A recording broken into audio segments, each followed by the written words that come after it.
Hello, welcome to Soulprint Intuitive Tarot. You're going to be seeing this on April 28th.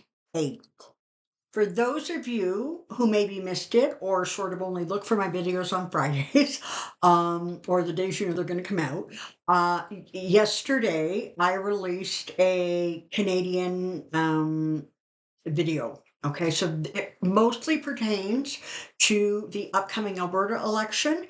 And I did take a look at the federal government and kind of the trends towards the federal election. But again, that thing is not happening until 2025. The fall of 2025 is when it needs to be called by. Nobody tends to call these things that much earlier. So let's take a look. Let's shift our gears and we're going to look at we're going to go back into the United States, our neighbors to the south. And as you can tell from the title of the video, which is called Entitled, we're going to look at two areas where you seem to have people who really do feel that they're incredibly entitled to behave the way they want. The first, not surprisingly, would be the former guy Trump. And the other is the Supreme Court. So Justice Roberts, I guess, is has declined to talk to anybody. He just doesn't feel it's necessary. After all, he's king of the castle. Um, so he is sort of prepared to just let the land situation of land sales, not only with Clarence Thomas, but with Gorsuch, just sort of slide away. They don't want to talk about it. They don't want to look at it. They don't want to examine it. And they sure as hell don't want to actually consider whether or not this stuff is up. And then, of course, we have the other one who has legal problems coming out the wazoo. All of the chat right now, of course, is the New York civil rape and defamation suit that is going on between Trump and Jean Carroll. She appears to be holding her own, and she appears to be um, an equal match for Joe the Bulldog lawyer. Okay. He started off his questioning on Thursday saying, so this supposed rape. And she said, it wasn't supposed, I was raped by Donald Trump. So she's not no quiet little wallflower. She is pushing back. She made very clear that, this is her day in court and she's waited a long time for it. And I think anybody who, and frankly, I'm sure there's a lot of women out there, and possibly some men, who can appreciate and understand the sentiment. And if they can't um, sort of recognize it from their own experiences, they certainly can recognize the kind of damage that was done just on a human level when she says that since 1996, that's like what, 25 years ago, 26 years ago, she has not had an intimate relationship. She has not had sex. She has not been in a relationship because of the damage that was done by that encounter. In some ways, you almost don't need to hear anything else. And this nonsense they're spewing about, oh, she's, political operative, or her lawyer is, and there she's just trying to discredit me, and this is all politically motivated. It's a pathetic attempt. And it very much feels like not only the public, but the jurors, who of course are anonymous because Trump won't shut up and stop threatening everybody. Um,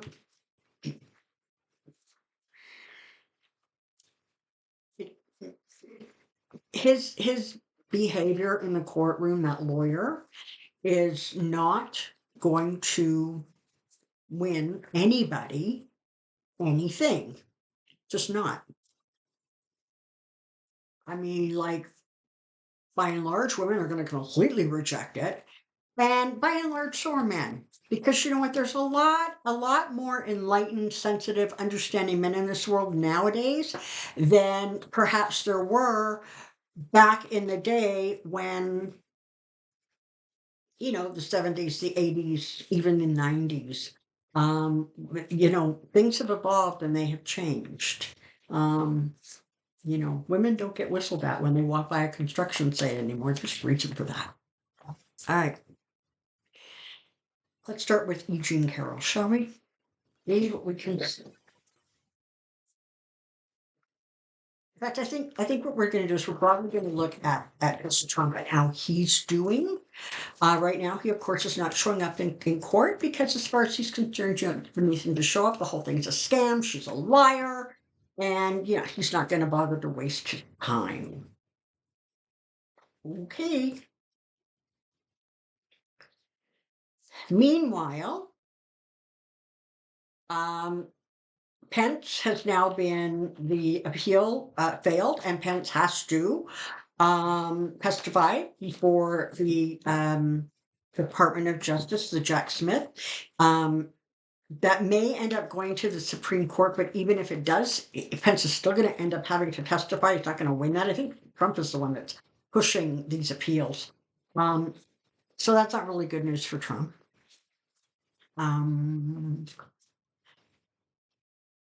Georgia is, she's made an announcement that somewhere between, I guess, July and September, she's going to be making her indictments known, and the fact that she has sort of tipped off the police and talked about sort of a need for increased security sort of gives you a really great big hint about what's going on. All right. So we're just going to start real quick with sort of Trump and his sort of how he's doing right now. Okay. Tell me about Trump. Tell me about Trump. Tell me about Trump. And for those of you who have been waiting for it, come on down. I have a question. Okay. Here we go. Let's cut the back.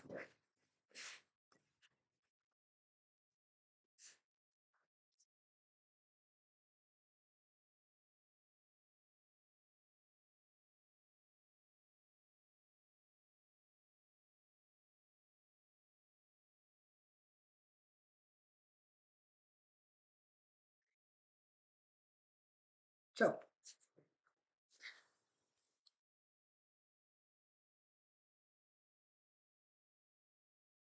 in a lot of ways, he still is in like a bubble. He has surrounded himself with people who only give him good news. He has surrounded himself with people who he dictates to, like his lawyers.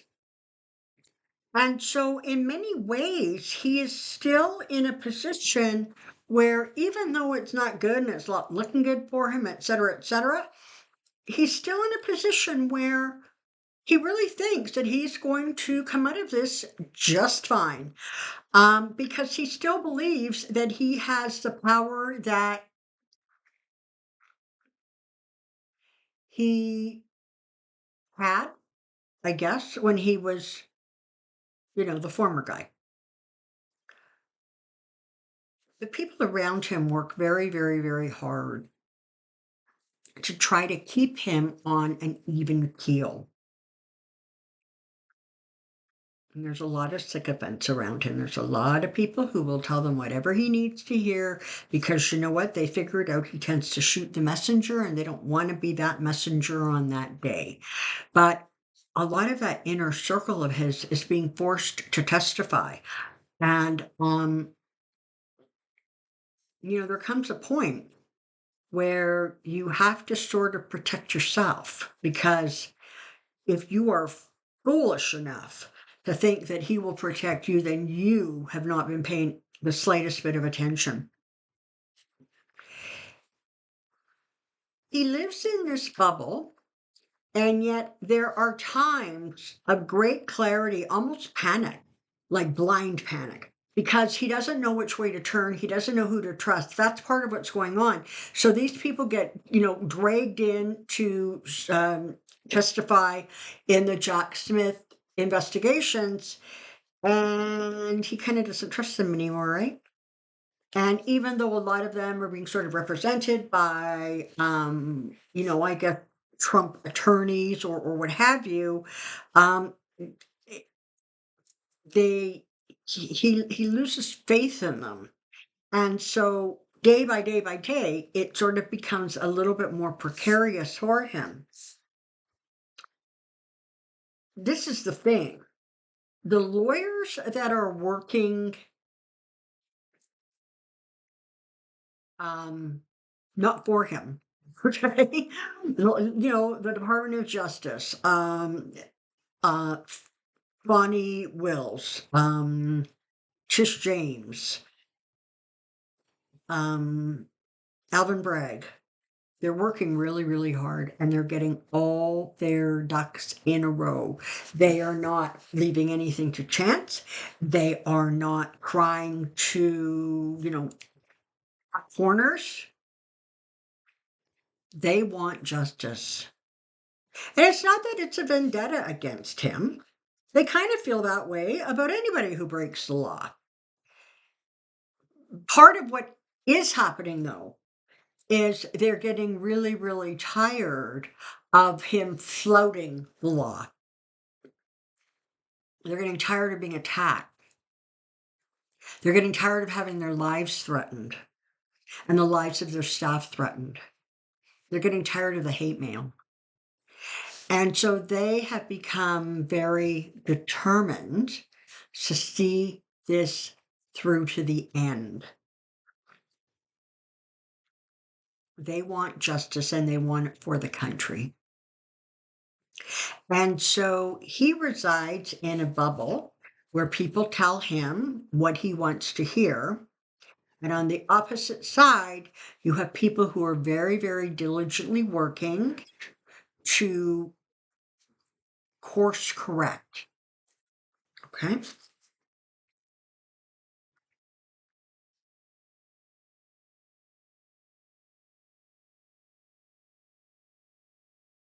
It feels as if, and I don't know that there's sort of little mini conferences going on, and Bragg is talking to Wills, and James is talking to Jack.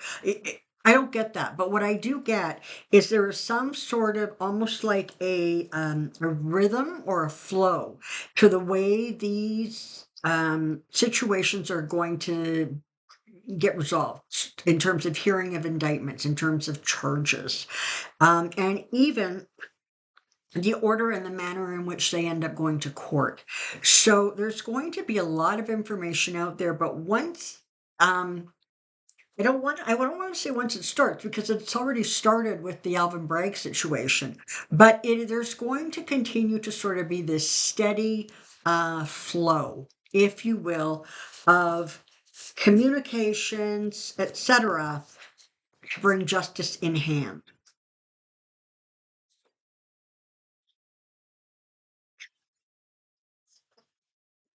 You know, it's a if it wasn't so tragic and frankly so scary, it would sort of be funny. Because on the one hand, he lives in this little fantasy world of his, right? He walks around being king of Mar-a-Lago. Everybody calls him president. Um, but in the quiet corners, he's really getting scared now. He's really getting frightened. And it's interesting because the Carroll case in New York right now is actually one of the ones that is really bugging him. See, even though the other ones he may end up in jail or he may, end up paying a lot of money in fines, but this one bugs him. Not only is it getting a whole bunch of attention, and none of it looks very good for him. His lawyer is coming across as a bully, attacking somebody who has been traumatized for the last 26 years. Um, It makes him look unmanly. It makes him look like he was desperate. It makes him look that, he's not the ladies' man that he wants the world to believe he is. It it is diminishing his sense of self, his sense of ego. And there is a part of him that is really trying to sort of almost run away from it, but his ego won't let him do that. And that's where you get this sort of, the true social stuff that has been released that he's talking about and carrying on about, along apparently with his son Eric. The judge has really put his foot down on that. I don't know that he's going to end up with a gag order, but I think what's going to happen is that he's going to end up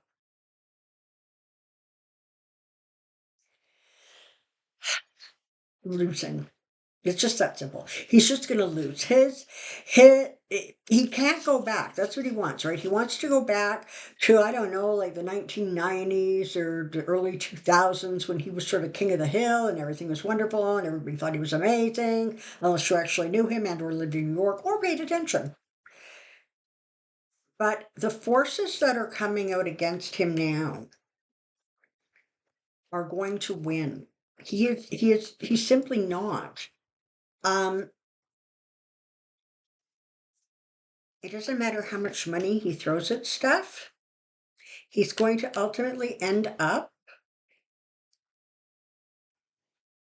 defeated in multiple ways, in multiple areas. So where he is right now, as near as I can figure it energetically, it's sort of almost a little like split personality or kind of schizophrenic, right? On the one hand, he lives in this bubble where everything's fine. His lawyers are going to get him out of it. He's going to settle this, settle that, settle this, settle that, because that's what he does. That's how he knows it. He makes it go away. But what he's not sort of taken into account is that before he gets around to that, the information that is besmirching him is getting out. Carroll is having her day in court. And yes, it would be amazing for her to win and get a great big settlement. The reality is, though, she's probably going to get that money anyways because at some point Trump is probably going to try to settle. But the reality is, by the time he figures out that he should do that, her star will have already shone. Okay? So, on the one hand, he's living in this bubble. On the other hand, he's angry, he's furious, he doesn't know what to do with himself, he's erratic. Um, so being around him, oh my God, it must give people whiplash because you never know kind of which version of him you're going to be dealing with at any given point in time. And the reality is the closer you are to that tight circle, the sort of more um, violent and vicious and angry. That is the energy that you are surrounded with. In public, there's this sort of attempt to be very brave and kind of cavalier and everything's fine and I'm not worried about it. Besides, she's a liar, he's a liar, they're all liars, it's a witch hunt, it's whatever, whatever. Um, it's not, he's not in a place where there is any sense of stability at all. Okay, and I'm not exactly sure that he's been in a place like that for maybe his whole lifetime, but where he's at right now is more, honestly, more than I have ever seen energetically. He is in more of a rage. He is more angry. He is more out of control. His lawyers cannot control him. They cannot get him to calm down and settle down. He is a performer. That's what he is. So when he's out in public or where people can see him, he performs the role of a happy, confident man who has been victimized. Privately, it's sort of tearing out his hair, beating his chest, yelling and screaming time. So things are not going well for him. And they're only the greedy king. They're only going to get worse. And this is the thing, some of the payouts, okay, that are going to be coming, because not everything is a criminal case, right? A lot of it is civil.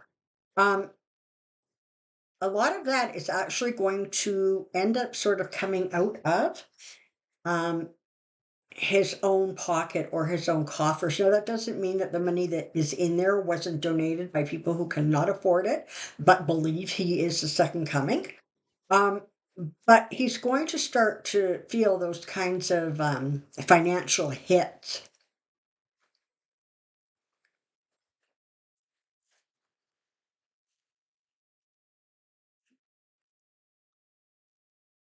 Women are going to bring him down. There's so much information yet to come out from all of these different areas that at some point he's just going to sort of be swimming in it. Okay. He's just not going to be able to extract himself. And frankly, that's a little bit scary because that's when he is going to become even more volatile than he is right now. And that is just a frightening thought. All right. I want to take a look. Oops. I want to take a look at GOTUS.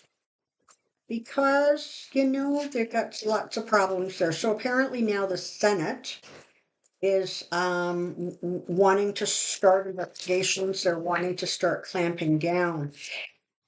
That is going to happen. Okay. It's not going to happen um, yet. But as we move into 2024, as we move closer to the election, there's going to be a real sense of um,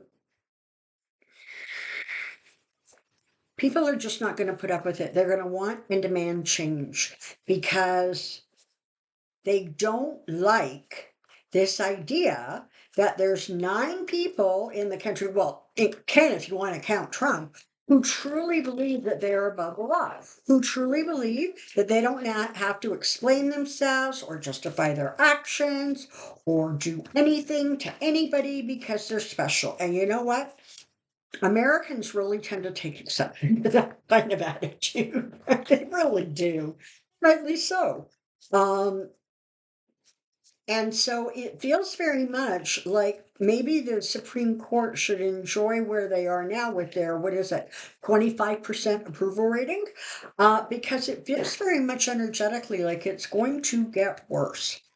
So let's take a look. And I sort of want to maybe focus a little bit on Robert and see what the energy is around him. I think he is just wishing he could, become an ostrich and like hide his head in the sand.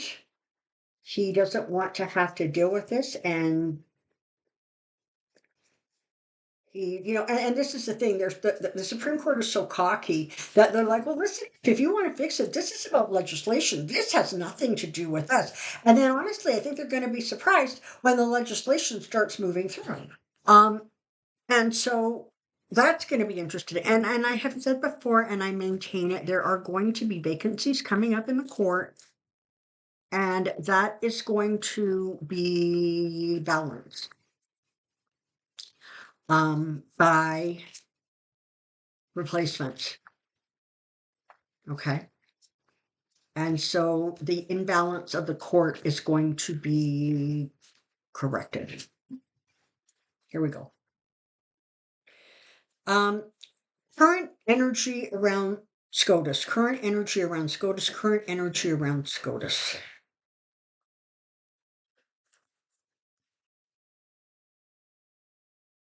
Yeah, man, they're sticking together.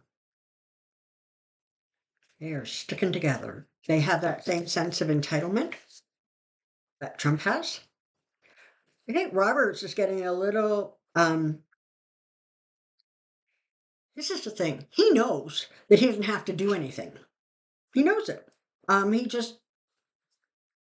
just knows it. And that's just the thing to remember about Roberts. Every once in a while we sort of try to paint him with a gentler brush. But the reality of the situation is, um, he only votes with the more liberal judges when the conservative judges are going to win anyways. So he tries to come across as sort of nonpartisan, but when it comes right down to it, by and large, he only really votes against his conservative judges when it doesn't make any difference. But for that moment, for that news cycle, it's, well, Roberts did the right thing. Well, no, he actually really didn't, because if he had done the right thing, the courts would not have gone through the kinds of radical changes that they have gone through. They would not have made some of the judgments and determinations that they have made. And so let's keep that in mind. Like, let's be very clear. We have a tendency to, if somebody's like not on our side, but they do one good thing, we're like all ready to paint them as a hero. He's not a hero. He's as conservative as the rest of them. And I'm not even sure that he has been, I don't think, I think eventually, if there was enough digging done, he would find dirt on pretty much every single one of them. Things that they just haven't honored. Paperwork that hasn't been filled out, what little paperwork they actually have to fill out.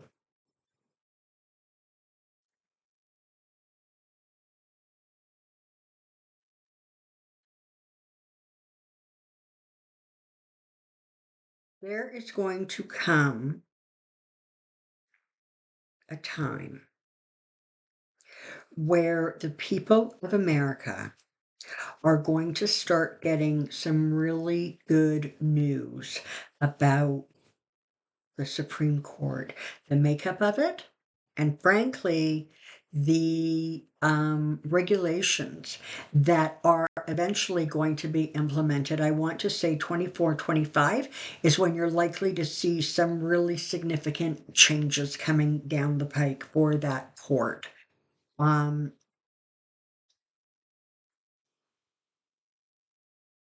This sort of attitude of we are above reproach. Don't you dare question us. How dare you question us? That isn't going to fly. Not going to fly. Because when it comes right down to it, it's about justice, equal justice for all. This version of the Supreme Court is coming to an end because it is important that, listen, this is the thing. In a democracy, if you don't trust the court, you got nothing. If you don't trust the leaders, you have nothing.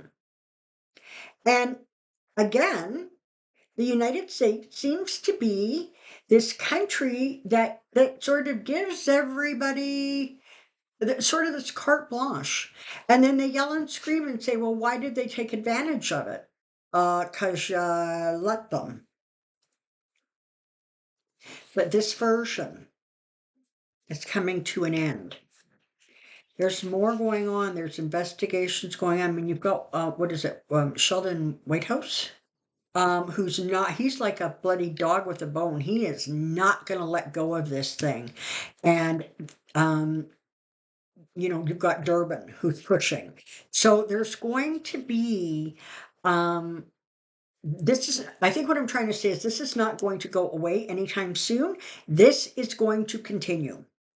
And because it's going to continue and it's going to continue to get attention and there's going to continue to be people searching stuff out and digging deep, that's ultimately part of what is going to propel this change. There's going to be a higher and better version of the Supreme Court that that is sort of created as some of these old ideas and attitudes are, frankly, gotten rid of. Either they're going to retire themselves out because they don't want the scrutiny, or they're going to leave by other means. But the court, as you move down the line, is going to become far, far more reflective of the American people. There's also going to be continued investigations about money. Where the justices are getting their money from, who's paying them, what kind of deals they have on the side, what kind of stuff they're not reporting. As I said, God bless investigative journalists, because it's going to come down to follow the money, and they're going to be following the money right behind those Supreme Court justices. At some point, it's going to tip. And ultimately, the people are going to get the kind of court that they deserve, the kind of court that is a reflection of America and its people, not a reflection of old, antiquated, misogynistic, homophobic, racial ideas and attitudes. It will go by the wayside. But like everything else, Americans have to work for it. They have to push. And they have to let it be known that what is now is in no way, shape, or form acceptable.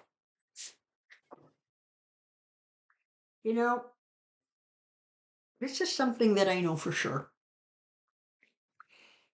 People don't change their behavior until they stop getting the reward for the behavior. It's just as simple as that. It doesn't matter if you're trying to quit smoking, or you're trying to diet, or you're trying to cut sugar out of your life, or you're trying to wipe out corruption. When the people who get the benefit from the behavior stop getting the benefit, that is when things change. And I'm sorry, but typically not before. So your work is cut out for you. But you know what? If there's one thing I have learned in the last 3+ years of being on this channel and being able to interact with you amazing people, you've got what it takes to make a change. So go for it. It's the weekend. Take some time to enjoy. Perhaps it's gardening time in your world, spring cleaning time. But whatever you're doing this weekend, do take some time to enjoy your life and your world. Until next time, take care. Be well. See you soon.